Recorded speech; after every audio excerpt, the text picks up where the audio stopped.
It's been a little over 6 months since the launch of the Nintendo Switch 2, and as we head into a new year, I want to take a look back at the first year of the system, from the initial reveal to the launch day and to where we stand right now. My name's Jeremy, and this is Switchcraft and Switchery. My cousin Ryan and I started this channel earlier this year as the Switch 2 was releasing, and not long after we got rolling, life just got kind of busy for both of us to say the least, and we just kind of fell out of rhythm for a little bit. But I'm excited to say that we're back, and we're ready to dive headfirst into all things Switch 2 for the year 2026. So if you haven't already, hit that subscribe button because we've got a lot of exciting things coming your way soon. So now let's rewind and take a look back, way back, and set the stage for the Switch 2 generation.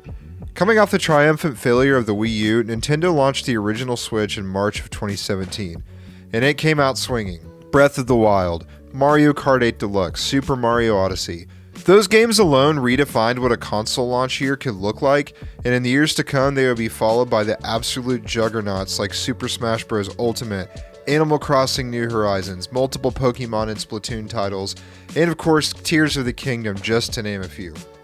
Fast forward to late 2025 and the Nintendo Switch has sold over 150 million units, passing the Nintendo DS to become the second best-selling console of all time, trailing only to the PlayStation 2. And with only a few million units to go, it's not crazy to wonder if the Switch could eventually take that number one spot. So all that to say, this raises the question that we were asking ourselves this time last year as rumors started to circulate about a potential successor. How do you follow one of the most successful gaming systems ever made? For me, the answer was simple. I wanted an even better Nintendo Switch. Nintendo nailed the hybrid concept that other developers would use for inspiration for years to come. Being able to undock the console and just pick it up and seamlessly keep playing the same game on the go with little limitation was nothing short of magical. Detachable controllers, local multiplayer anywhere, Mario Kart on the go with a friend anywhere in the world. It redefined what gaming could be. But over time the cracks just started to show.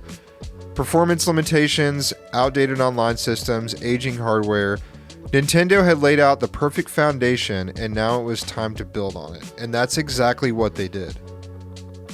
Nintendo officially announced the Switch 2 in January 2025, and in true Nintendo fashion, the reveal was short, controlled, and mysterious. No deep dive on specs, no release date, no price, we'll come back to that. Just a simple message, this is the Switch 2, it's here. The teaser leaned into familiarity, hybrid play, updated Joy-Cons, a sleeker design with a bigger screen. It wasn't a radical reinvention, it was an evolution. And honestly, that was all I wanted. But I had no idea how much Nintendo was about to exceed my expectations. On April 2nd, Nintendo dropped the Switch 2 Direct and laid everything out. 4K visuals, 120 frames a second, a bigger, better screen, improved Joy-Cons and a new Pro Controller, an innovative new way of using your Joy-Cons like a computer mouse, massively upgraded performance, new features like game chat with a built-in mic, an improved UI and eShop, a modern take on DS download play called Game Share, GameCube games coming to the Switch Online, and a long list of quality of life improvements. It was essentially everything I wanted for a next-gen Switch. The Direct opened with Mario Kart World, a bold new take on the series featuring an open world, seamless exploration, and a chaotic elimination mode called Knockout Tour. Oh, and you could play as Cal. Not a cow, Cal. We also saw visually upgraded versions of Breath of the Wild, Tears of the Kingdom, and Kirby and the Forgotten Land, and new content for Super Mario Party Jamboree. Nintendo announced more games such as a quirky new wheelchair basketball game called Drag X Drive, a new action RPG by From Software called Duskblood, a Switch 2 exclusive for 2026, a new Hyrule Warriors game, a surprising return of Kirby Air Riders, a tech demo called Welcome Tour that obviously should have been a pack-in, and finally, after years of waiting, an actual look at Metroid Prime 4. Third-party support was stronger than ever. Cyberpunk 2077, an upgraded version of Hogwarts Legacy on par with other consoles, Elden Ring, all running on Switch 2. Seeing these heavy-hitting games on a portable Nintendo console felt surreal and gave me so much hope for the future of the Switch 2. The Direct ended in a massive crescendo as we saw the reveal of Donkey Kong Bonanza, the first 3D Kong game in 25 years. and something that I've longed for since childhood. Not only did this game look incredible, it would be coming just over a month after the Switch 2 would release. And when that direct ended, my heart was pounding with excitement. Ryan and I were blowing up each other's phones talking about the direct and all the possibilities that this new console could reach. And then things took a stark halt. It was like we'd been blazing through Mushroom Kingdom on our B-Dasher only to crash straight into a brick wall. Shortly after the direct, we found out what this thing would cost. $450 for the console, $500 for the Mario Kart bundle, $80 for the game. What? $80 for a video game? Obviously, I would be getting the bundle, but $80? Didn't we just start getting $70 games a few years ago after nearly 2 decades of the standard being $60? I was more concerned about this than the price of the console, with all there was to be considered with what the Switch 2 would be bringing. And then a few days later, we got a message from Nintendo, essentially putting pre-orders on an indefinite hiatus due to concerns over tariffs and rising costs of production and shipping, and we were catapulted into this chaotic couple of weeks of being glued to our phones and waiting for any news of updates. There were already rumors of price increases, and we started asking ourselves questions like, will I even be able to get one of these things pre-ordered? Is this going to be like the Xbox Series and PS5 situation all over again? Is it going to launch on time? Will I have to sell a kidney to get one? Can I really make money on the internet with my feet and a camera? Okay, maybe the last one was just me. Moving on. Finally, after a chaotic couple of weeks that felt like eternity, we got an official announcement that pre-orders would be going live soon. We saw a few small increases in prices for hardware accessories, but thankfully the console prices remained the same. Me and Ryan stayed up late into the night doing our best to lock down pre-orders, and somehow we actually pulled it off. While we still had questions and concerns over the future of the console and the games to come, we finally had at least some sense of peace. So it was around this time in the late spring that we officially launched this channel. And if you've been here since the beginning and are still with us after we randomly vanished for like 5 months, I want to thank you for your support. We're really excited to be back, and we've got a lot of cool things coming. So as we waited for the Switch 2 to arrive, we got an additional direct dedicated to Mario Kart World, which raised even more concerns. It looked like the game was off to a great start, but left us wanting more. Why in the world was this game $80? Where are the battle modes? Where is 200cc? What is there even to do in this massive open world? A lot of questions, but we were still excited. Finally, the evening of June 4th game. I spent the whole day checking my phone every 5 minutes, hoping time would fly by as I sat through the final minutes of waiting. Ryan and I went live on Twitch and discussed our final thoughts and predictions for the Switch 2 with some of you awesome viewers. And I got in my car and drove to GameStop, and I met some fellow Nintendo fans as we waited for the clock to strike midnight. I was about 5th in line and had a blast reliving the glory days of going into a midnight release for a gaming console. I got my order and sped home, and after filming an unboxing and a quick setup, it was finally time. Finally holding the Switch 2 in my hands was awesome. The Switch 2 just felt amazing. The improved Joy-Cons and the Pro Controller were incredibly comfortable. The screen looked beautiful. Mario Kart World looked and felt amazing. It had a fresh feel to it, but it still felt familiar.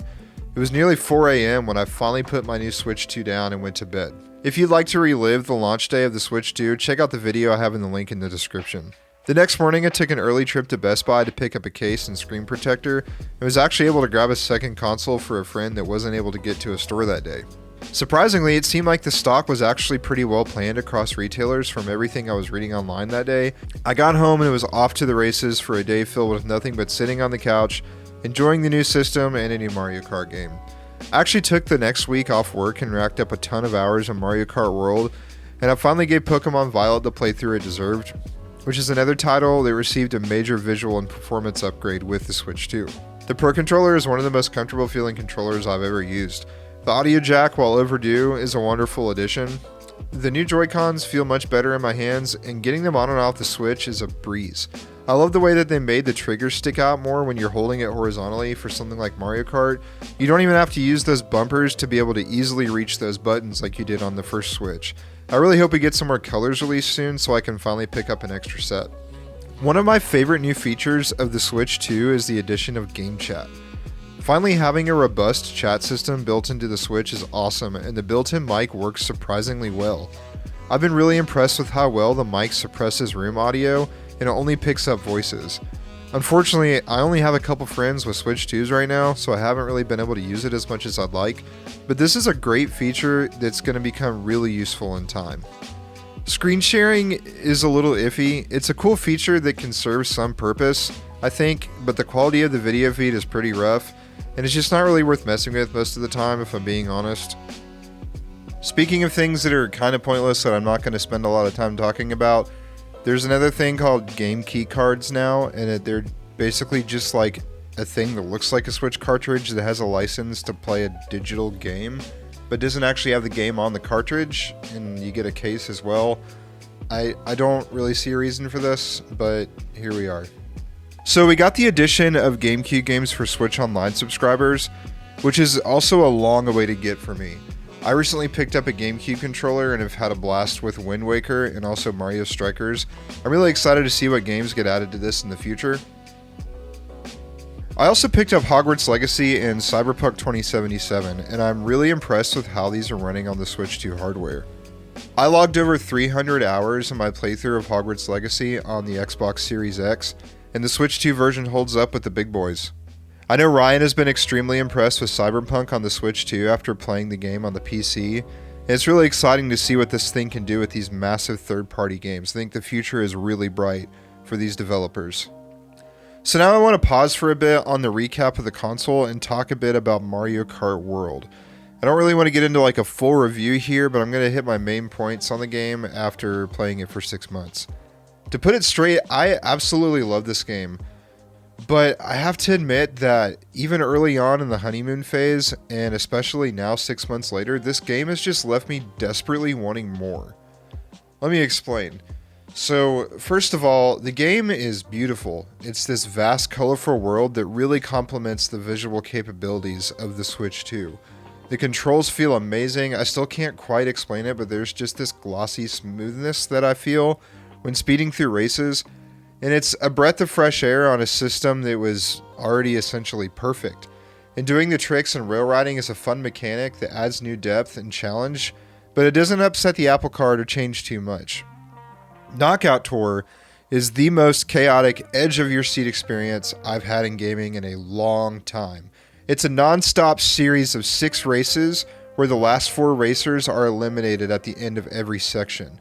These online matches are crazy intense and competitive, and to this day, I've only managed to win a handful of these. It's mad fun and complete chaos.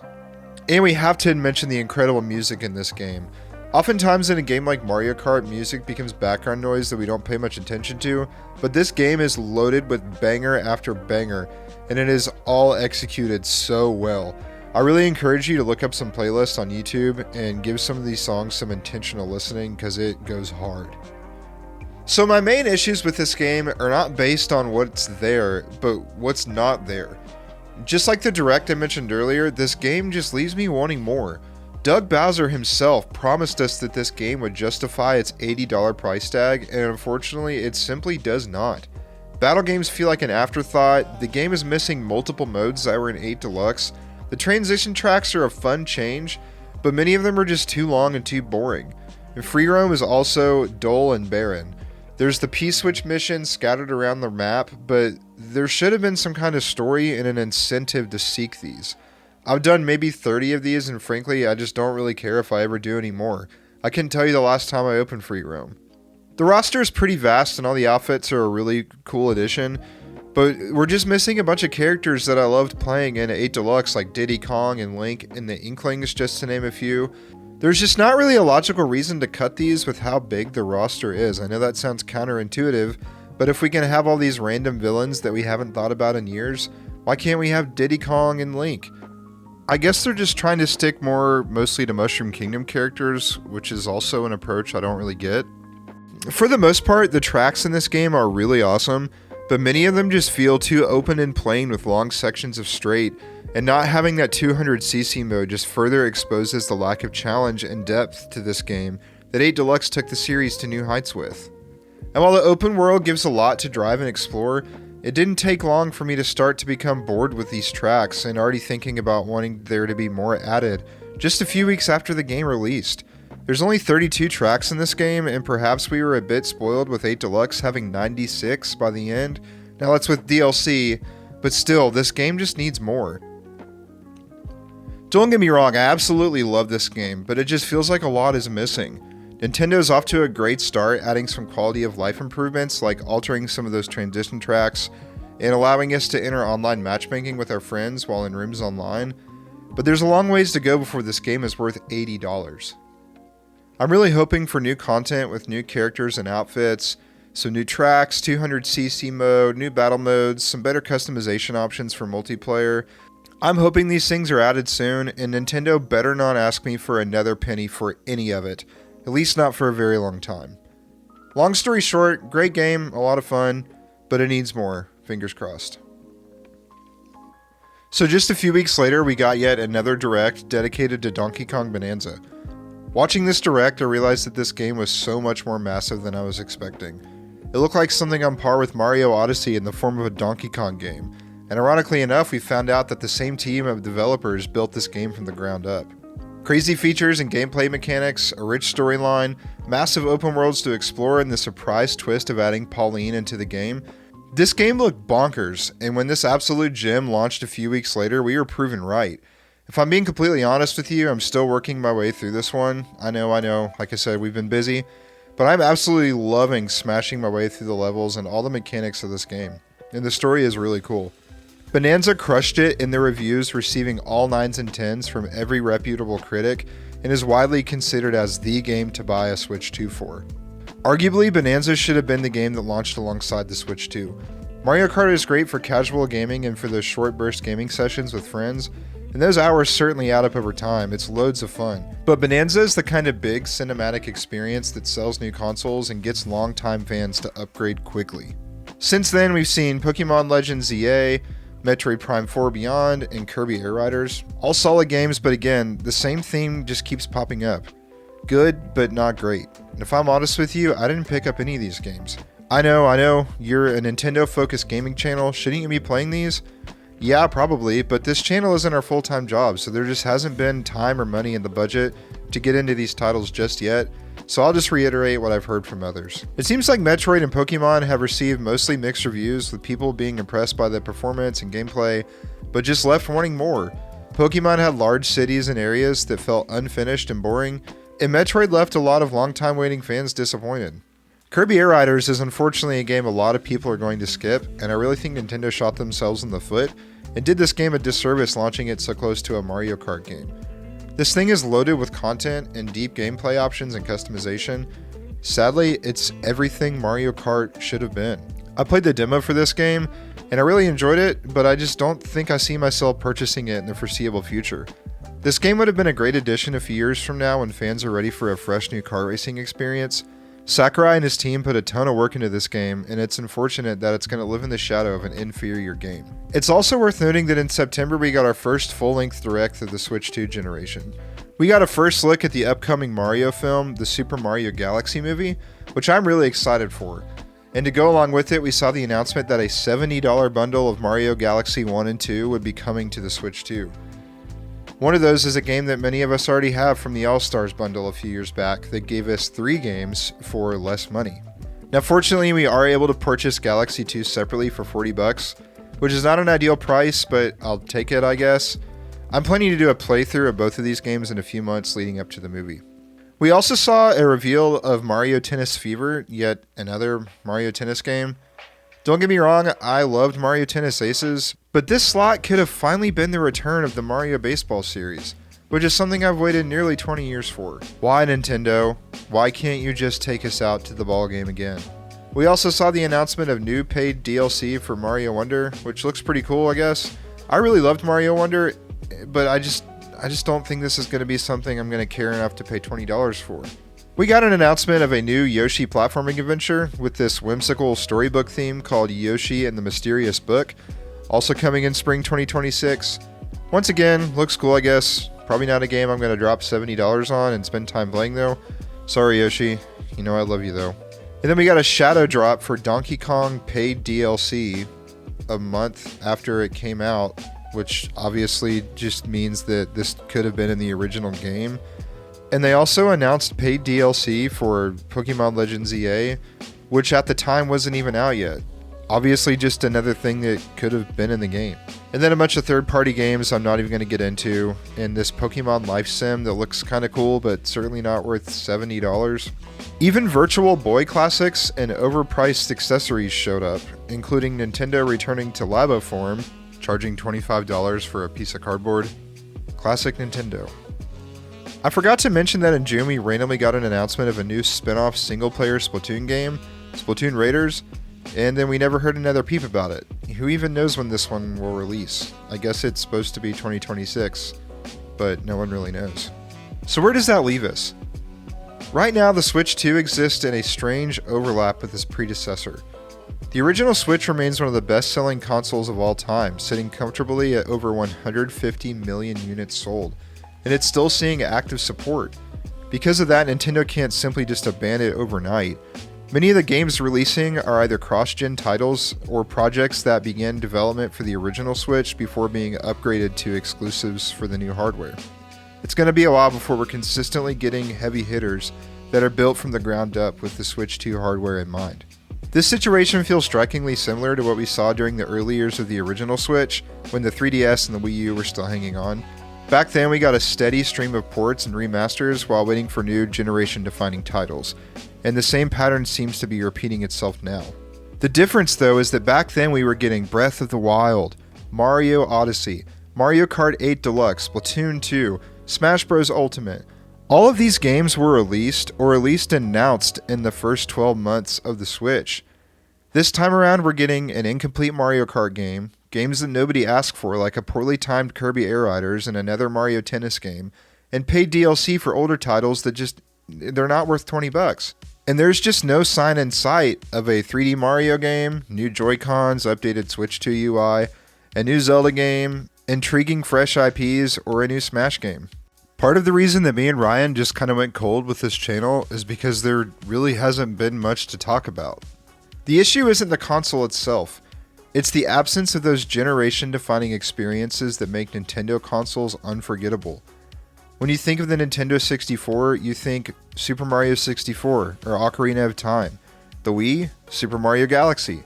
The original Switch, Breath of the Wild and Super Mario Odyssey. Now, are great titles limited to just Mario and Zelda? No, absolutely not. But so far, the Switch 2 doesn't have that one iconic title to define its era. Donkey Kong Bonanza came close, but it's not enough to carry the system alone for long. And fans are growing impatient waiting for the next big 3D Mario, Zelda, or Smash Bros. Announcement. The kind of games that truly move consoles and shape generations. I'm glad that we're taking the best games from the future generation and giving them new life to help future-proof them. That's not a bad thing. Getting to experience Breath of the Wild and Tears of the Kingdom in 4K with higher frame rates genuinely feels like we're experiencing those games the way they were always meant to be experienced. I hope Nintendo continues doing this for the games that deserve it. And don't get me wrong, games like Metroid, Fire Emblem, Hyrule Warriors, these are great franchises with dedicated fan bases, but no one is buying a Switch 2 to play those. Nintendo fans are hungry for the next generation-defining games like 3D Mario, Zelda, and Smash Bros., and for our beloved Mario Kart game to feel complete. Now, I'm not saying that the Switch 2 is a failure because it hasn't accomplished in 6 months what the original Switch did in 9 years, but the rose-colored glasses are off and now it's time to get the ball rolling. The Switch 2 hardware is incredible and the potential is massive here. And while the hardware itself is nearly perfect, sleek, powerful, and full of potential, the content just hasn't quite lived up. The first wave of releases has been a mix of upgraded classics and new entries that feel incomplete. Mario Kart and Donkey Kong Bonanza have shown promise, but they haven't yet reached the heights of the original Switch's launch year lineup. It's also important to note that the Switch 2 has already reached over 15 million units sold, making it the fastest selling console ever. So this time the expectations are higher and the numbers are showing that fans are buying in and trusting in Nintendo to deliver. The Switch 2's hardware has proven it can handle massive third-party titles like Cyberpunk 2077 and Hogwarts Legacy with ease, so players know what's possible. Now they want Nintendo's own studios to deliver that same level of ambition. There's still plenty of reason for optimism. The Switch 2 has laid a strong foundation. The hardware is excellent, the performance is impressive, and the potential is enormous. What it needs now are the games to match. Fans are hoping for announcements soon. Even a short teaser like that first glimpse we got of Tears of the Kingdom would go a long way in reassuring players that the next big Mario or Zelda adventure is on the horizon. Until then, the theme of the Switch 2's first year remains consistent. Okay, awesome, but we need more.